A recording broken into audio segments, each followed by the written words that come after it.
नमस्कार। समय संवाद में आपका स्वागत है। मैं हूं सर्वेश कुमार सिंह। लोकसभा चुनाव के लिए नामांकन का दूसरा चरण शुरू हो गया है।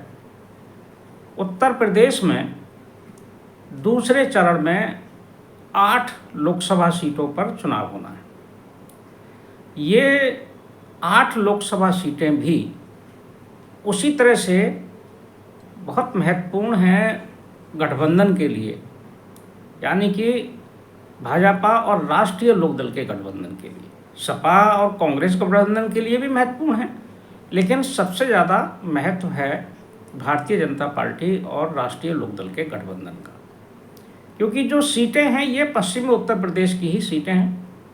और पश्चिमी उत्तर प्रदेश में भी मेरठ मंडल इस चरण में आ रहा है, और मेरठ राष्ट्रीय लोकदल का गढ़ है।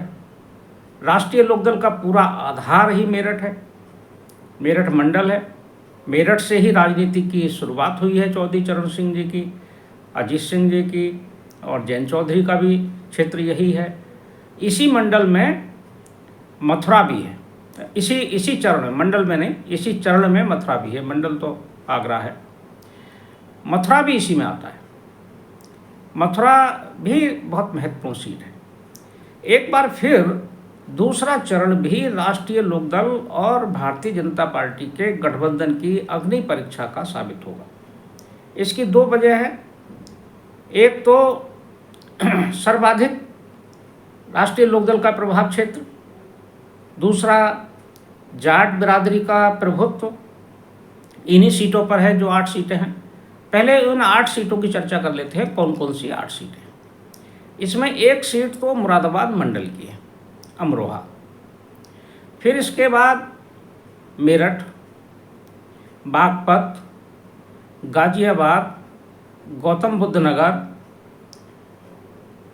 बुलंदशहर, मथुरा, अलीगढ़। ये सीटें, इसमें 8 सीटें इस चुनाव में, जो दूसरा चरण है उसमें ये 8 सीटें शामिल हैं। इसमें एक सीट जो राष्ट्रीय लोकदल को मिली है, बागपत, वो भी शामिल है। तो राष्ट्रीय लोकदल के लिए बहुत महत्वपूर्ण है इस बार इस सीट को जीतना। गठबंधन के साथ हैं तो उम्मीद है कि वो जीतने का पूरी उम्मीद लगाए हुए हैं। हालांकि 2 बार से लगातार राष्ट्रीय लोकदल इस सीट पर हार रहा था, लेकिन इस बार चूंकि भारतीय जनता पार्टी के साथ गठबंधन में है तो उत्साह ज़्यादा है। भारतीय जनता पार्टी के लिए भी ये चुनौतीपूर्ण है कि वो इन सीटों को बरकरार रखे। दूसरे चरण की जो सीटें हैं उसमें अमरोहा सीट ऐसी है जो भारतीय जनता पार्टी के पास नहीं है।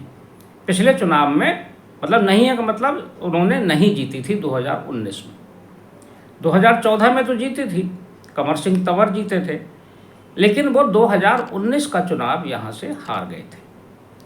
यहाँ जीते थे कुंवर दानिश अली, ये बहुजन समाज पार्टी के टिकट पर जीते थे। लेकिन इस बार समीकरण बदले हुए हैं। दानिश अली बहुजन समाज पार्टी छोड़कर कांग्रेस में आ गए हैं, और गठबंधन में ये सीट सपा और कांग्रेस गठबंधन में कांग्रेस को मिली हुई है। कांग्रेस ने दानिश अली को टिकट दे दिया है, दानिश अली यहाँ से प्रत्याशी, और भारतीय जनता पार्टी से उनके पुराने प्रत्याशी पूर्व सांसद कंवर सिंह तंवर हैं। तो एक तरह से भारतीय जनता पार्टी के सामने ये चुनौती है कि वो इस सीट को फिर से जीते और जीतकर 2014 का इतिहास दोहराए।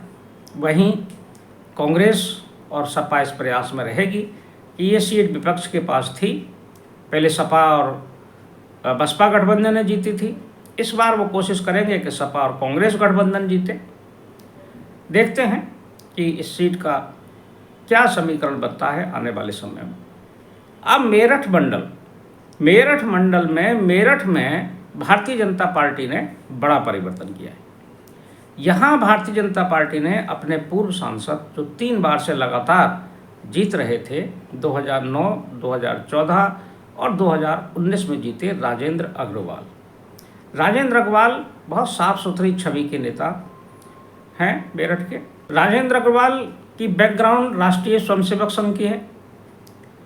वो संघ के प्रचारक रहे और वरिष्ठ प्रचारक थे। पटना में विभाग प्रचारक रहे, वो कई जगह रहे प्रचारक, लेकिन पटना में महत्वपूर्ण पद पर रहे, विभाग प्रचारक रहे।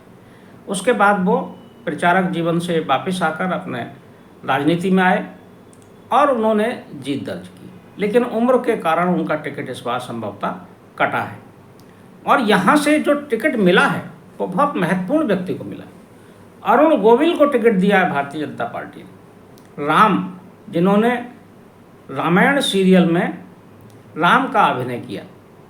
अरुण गोविल भी मेरठ के ही मूल निवासी हैं और वैश्य जाति से ही आते हैं।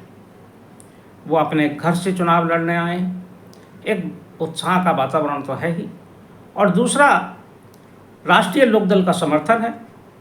तो ऐसे में अरुण गोविल की स्थिति काफ़ी मजबूत मानी जा रही है, क्योंकि एक तो उनकी अपनी छवि, राम का स्वरूप और अभिनय के कारण उनकी जो छवि बनी हुई है उसकी लोकप्रियता। दूसरा कारण एक ये भी है कि यहाँ जो गठबंधन है समाजवादी पार्टी और कांग्रेस का, वो बड़े असमंजस में है। ये सीट समाजवादी पार्टी के पास है।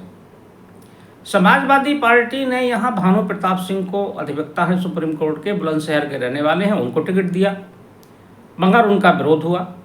वो दलित जाति से आते हैं और उनका टिकट बताया जा रहा है कि पुष्ट सूचना तो नहीं है, क्योंकि समाजवादी पार्टी ने कोई विज्ञप्ति जारी नहीं की है, लेकिन ये कहा जा रहा है और आधिकारिक रूप से कई लोगों ने कहा भी है और मीडिया में भी आ गया है कि भानु प्रताप सिंह का टिकट सपा ने काट दिया है, लेकिन अभी प्रत्याशी तय नहीं किया है। प्रत्याशी कौन होगा? वैश्य समुदाय से होगा, मुस्लिम होगा, या कोई दलित जाति से होगा? किसको बनाएगी समाजवादी पार्टी प्रत्याशी, ये अभी तय नहीं। लेकिन बहुजन समाज पार्टी ने यहाँ एक त्यागी जाति से प्रत्याशी बना दिया है। लेकिन मुकाबला तो तभी स्पष्ट होगा कि समाजवादी पार्टी से भारतीय जनता पार्टी का है या बहुजन समाज पार्टी से है, जब समाजवादी पार्टी प्रत्याशी घोषित कर दे। लेकिन इतना तय है कि मुख्य मुकाबले में भारतीय जनता पार्टी रहेगी। वजह साफ है कि भारतीय जनता पार्टी का अपना आधार मेरठ केंद्र है। संघ के दृष्टि से भी जो दो क्षेत्र बनाए हुए हैं राष्ट्रीय स्वयंसेवक संघ ने, पूर्वी क्षेत्र और पश्चिम उत्तर प्रदेश क्षेत्र, तो पश्चिम उत्तर प्रदेश क्षेत्र का मुख्यालय मेरठ है। मेरठ में संघ का पुराना काम भी है। उसके बाद बागपत में आते हैं। बागपत सीट राष्ट्रीय लोकदल को मिली है। राष्ट्रीय लोकदल की सीट रही भी है।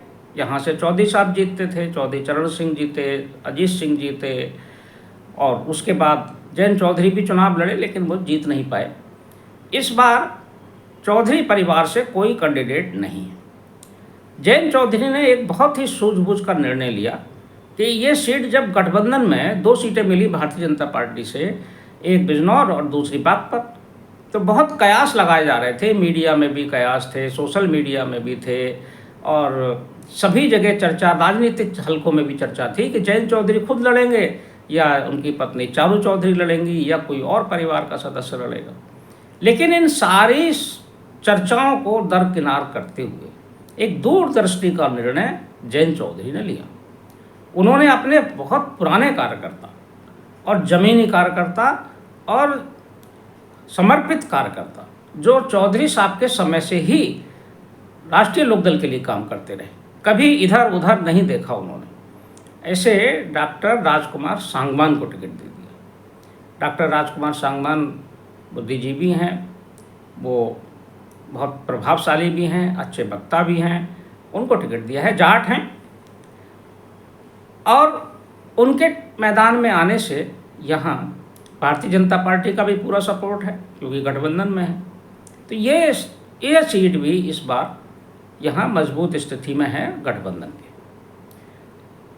समाजवादी पार्टी और बहुजन समाज पार्टी ने प्रत्याशी घोषित कर दिए हैं, लेकिन यहाँ राजकुमार सांगवान के बारे में कहा जा रहा है कि इस बार राष्ट्रीय लोकदल को बागपत में जीत मिलना लगभग तय मान रहे हैं तमाम पर्यवेक्षकों का भी और जो चर्चाएं आ रही हैं, बातचीत हो रही है, उसमें भी उनकी मजबूत स्थिति मानी जा रही है। गाजियाबाद में भारतीय जनता पार्टी ने यहाँ भी परिवर्तन किया है।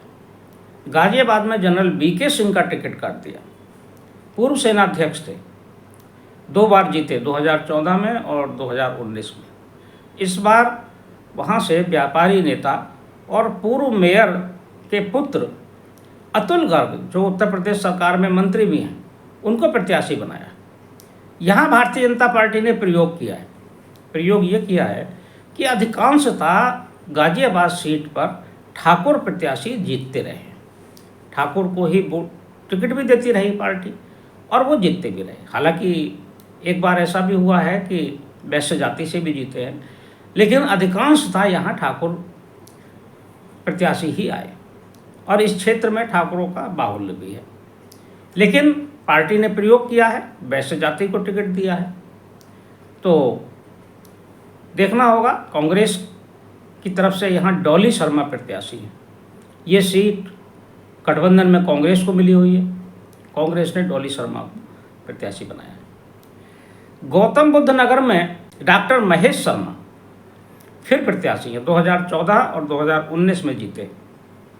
डॉक्टर महेश शर्मा प्रख्यात चिकित्सक हैं, उनका बहुत बड़ा अस्पताल है नोएडा में, समाज सेवा में भी उनका अच्छी पहचान है। उन्हें फिर टिकट मिला है, मंत्री भी रहे एक बार। लेकिन यहाँ इस बार उनको चुनौती मिली बहुजन समाज पार्टी से मिलती दिखाई दे रही है।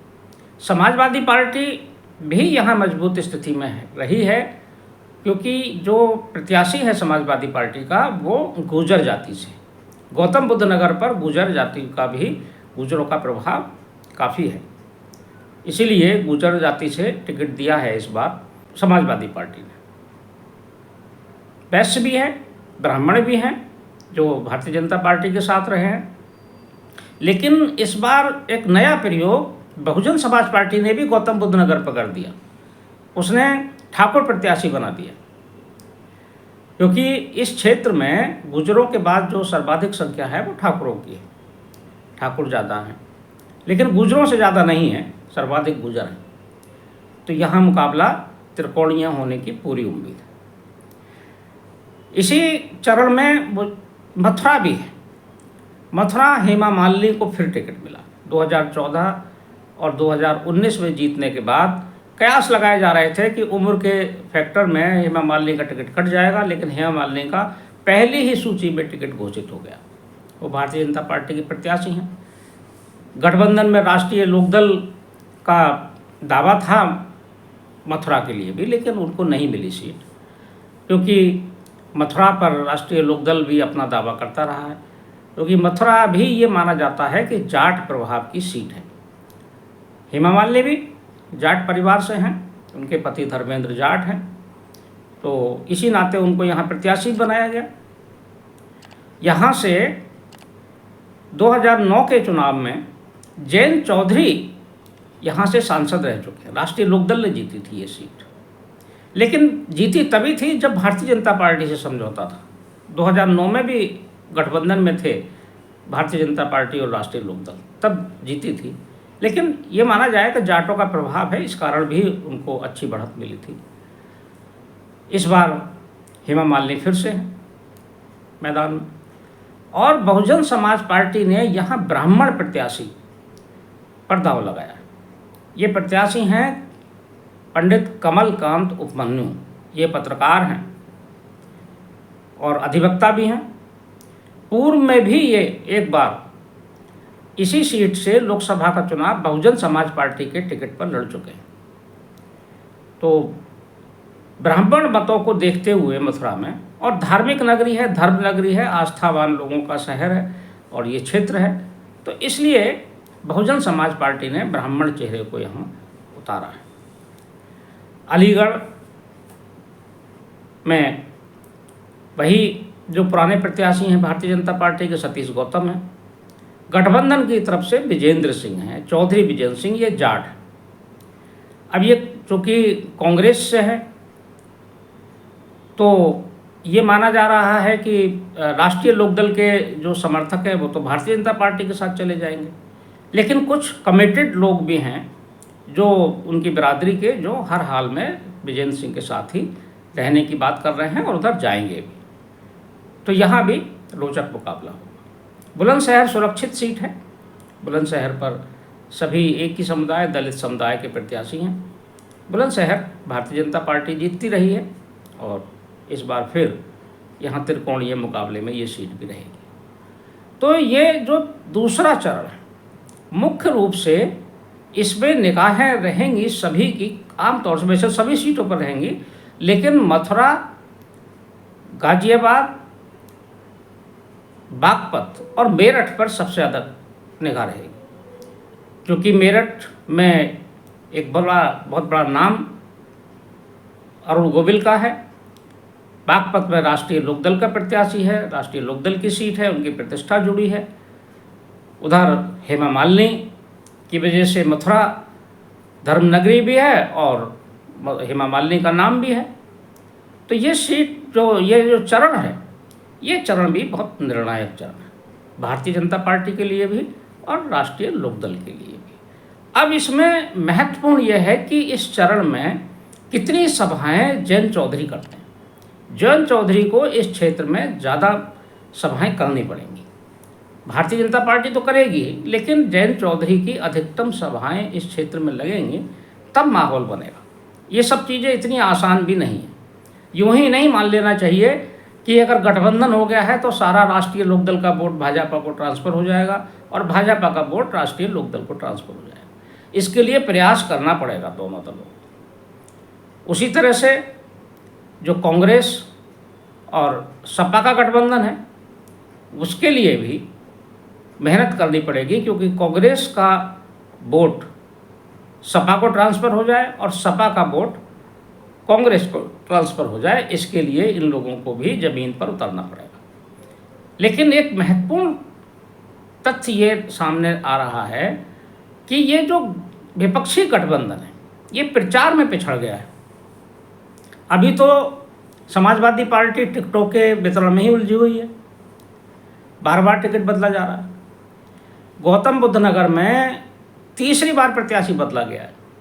सबसे पहले डॉक्टर महेंद्र नागर को टिकट मिला, उसके बाद पार्टी ने राहुल अवाना को दे दिया, महेंद्र नागर काट दिया। फिर लोगों ने विरोध किया तो राहुल अवाना का टिकट काट दिया, डॉक्टर महेंद्र नागर को फिर दे दिया। तो ये जो है टिकट की बार बार की अदला बदली। उसी तरह से मेरठ में भानु प्रताप सिंह का टिकट काट दिया गया है, जो कि चर्चा है। इसी तरह रामपुर में हुआ, इसी तरह मुरादाबाद में हुआ। रामपुर में भी कमोवेश टिकट काटा, बदला तो नहीं गया, लेकिन टिकट को लेकर काफ़ी खींचतान रही। बिजनौर में यही हुआ, बिजनौर में समाजवादी पार्टी ने टिकट बदल दिया। तो ये जो असमंजस की स्थिति है, ये कहीं ना कहीं समाजवादी पार्टी की छवि को डेंट पहुंचा रही है। ये संदेश जा रहा है कि नेतृत्व दृढ़ इच्छा शक्ति से एक बार में निर्णय ही नहीं ले पा रहे टिकट प्रत्याशी के बारे में, बार बार प्रत्याशी बदलना पड़ रहा है। ऐसी स्थिति क्यों है? उससे समाजवादी पार्टी के कार्यकर्ताओं में खुद ही भ्रम की स्थिति और आपस में खींचतान और आमने सामने आ जाते हैं कार्यकर्ता। एक बार टिकट घोषित हो गया तो हो गया, जिसको भी करना है कर दे, लेकिन बार बार टिकट बदलना उनके अपने जनाधार के लिए भी ठीक नहीं है। उधर ये तो टिकट के वितरण में उलझे हुए हैं। भारतीय जनता पार्टी बहुत आगे निकल गई है।